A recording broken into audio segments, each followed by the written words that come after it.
মানে সব ভরাট করা ছিল, সিটি কর্পোরেশন এখন এটাকে পুরো একদম খাল বানাই দিছে। তো এটাকে সম্ভবত পার্মানেন্টলি যে খাল ছিল এই খাল করে দিব, অর্থাৎ এই জায়গার জমির যে আগে যে দাম ছিল সেই দাম এখন অনেকটাই পড়ে যাবে। ডান পাশের এই যে সবগুলো এই অবস্থা। এহ, এ ভয়াবহ অবস্থা করে দিছে।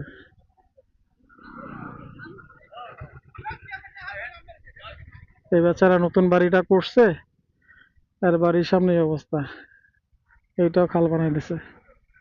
ওই যে সরকারি জায়গায় দোকান করছিল, অর্থাৎ এই পর্যন্ত আসছে, সামনে আরো যাবে, অর্থাৎ এই রাস্তার পুরোটাই খাল। এই রাস্তার পাশে যে জমি আছে পুরোটাই খাল।